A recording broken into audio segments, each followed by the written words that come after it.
文莱、新加坡是准军事同盟，共同应对区域安全挑战。任何一方受攻击，都有可能触发集体安全防卫。时任新加坡国防部长张志贤曾说，在全球地缘政治动荡的情况下，新加坡和文莱必须进一步加强防卫合作，以维持彼此的安全，确保地区稳定。文莱是东南亚的领土小国，虽然领土比新加坡大几倍，但在军事上可以说是差新加坡几十条街啊！军队人数大约只有7000人，其中约5000人为陆军，而文莱的人口也差不多只有40多万人，相当于马来西亚一个县城的人口而已。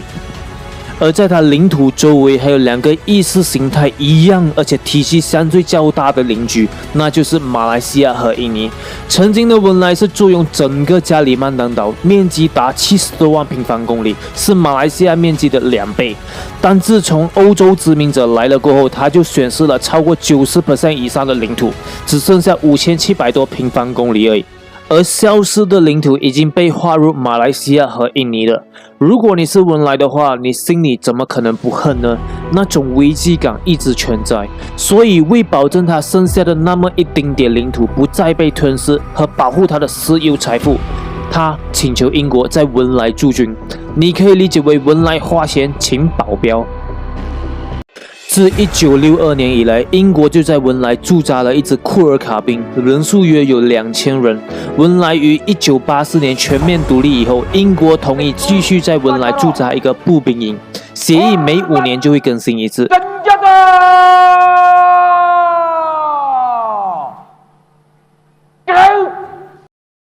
在你眼里，这2000人或许起不到很大的防卫作用，但象征作用是很大的。一旦受攻击，不排除大英帝国的航母就会开入南中国海，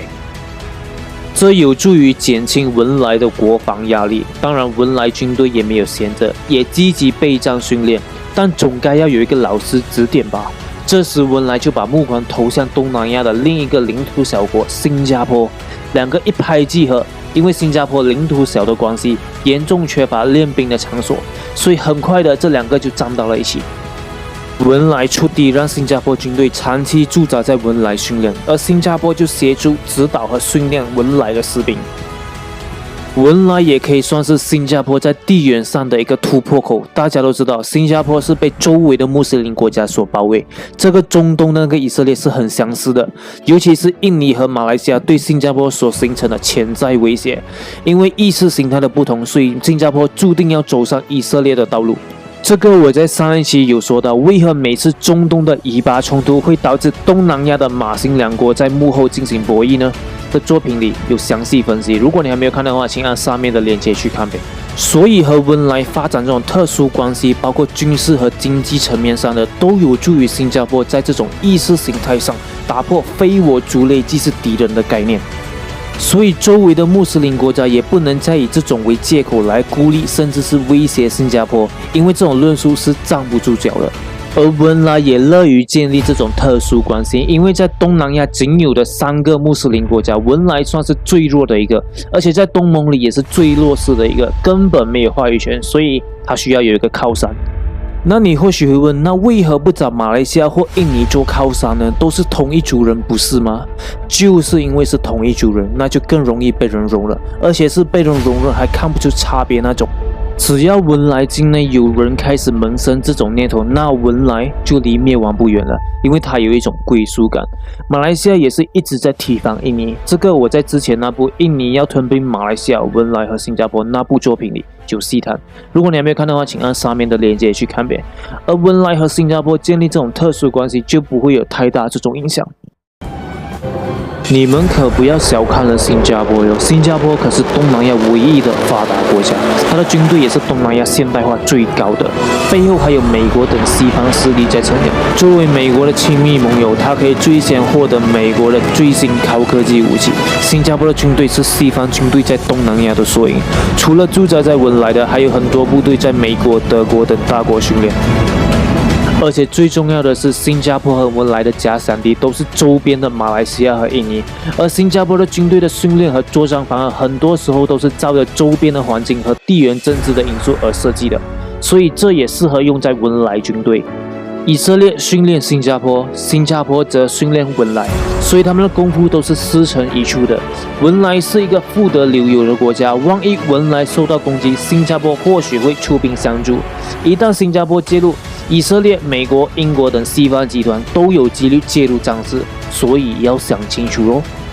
因此，新加坡对文莱来说算是一个不错的选择，而且两国有很多相似之处，战略眼光也相同，所以一拍即合。新加坡武装部队自1977年以来一直在文莱的丹布隆地区进行训练，至今已经有40多年历史。新加坡的军营位于甘榜、纳嘎兰和拉康的城镇之间。新加坡和文莱有着密切和长期的防务关系，双边的军队通过频繁的双边演习、专业交流、访问和交叉学习课程进行互动。文莱军队受益于新加坡武装部队 SAF 的专业知识，并对每年在新加坡参加培训课程的数百名文莱武装部队成员进行培训。而在新加坡方面，李显龙则表示，文莱是新加坡最核心的军事伙伴之一。文莱提供了新加坡无法创造的独特环境，定期交流培养了互信和友好的态度，从而使得培训能够继续进行。一代代新加坡士兵在丹布隆训练，领略了文莱璀璨丛林的美丽，也领略了文莱人民的友谊，这些都永远铭刻在他们的脑海中。同时也表示，新加坡士兵们表现得很好，不给东道主文莱带来任何的尴尬、不便或问题。在培训期间，新加坡部队需要很好地保护林区，不仅要确保林区可以用来未来的训练，还要确保其自然风貌。意思是说，新加坡军队在文莱训练不会破坏文莱的自然环境。文莱和新加坡双方都认为这是促进双方更好理解、促进合作，一起应对一系列共同传统和非传统的安全挑战，以及提高军事人员包括在城市战在内的作战方面的培训和技能的有用方式。文莱以其原始森林而闻名，其5765平方公里的土地中有近75% 是被森林覆盖，这就让新加坡的武装突击队可以定期在这里进行丛林训练。你或许会感到奇怪，新加坡是一个城市国家，丛林是不多的，那为什么新加坡需要那么密集训练森林战术呢？就好像最近的美国、日本等一直在训练夺岛演习，其实是一样的，幕后都有盘算的。新加坡也是，新加坡的假想敌就是印尼和马来西亚，所以为了防范于未然，在美军还没有赶到之前，新加坡还是得靠自己啊。而马来西亚和印尼却有很多的森林，所以如果万一爆发冲突的话，新加坡部队有可能会尽全力把战线压缩在这些地方，以避免新加坡城市受到攻击，直至美军赶到，或是新加坡有意开疆拓土 ，Who knows？ 这只有他们自己知道，我给不了答案，哈哈。文莱和新加坡两国也设有国防政策对话机制，该对话由两国的国防部常任秘书定期参与，于2009年正式启动，旨在审查现有的国防合作，并探索新的潜在合作领域。Hello， 大家好，我是尼克斯，一个专注于提供国际知识的频道。如果你还没有订阅我的话，现在是时候订阅了，我会每周更新哦，还有记得打开你的小铃铛哦。上一期我们就谈到了文莱和新加坡在经贸上的特殊关系，而马来西亚却选择退出该特殊关系。如果你还没有看的话，请按上面的链接去看呗，或等下来到我的频道找也行。现在呢，就让我们来谈谈文莱和新加坡在军事上的特殊关系呗。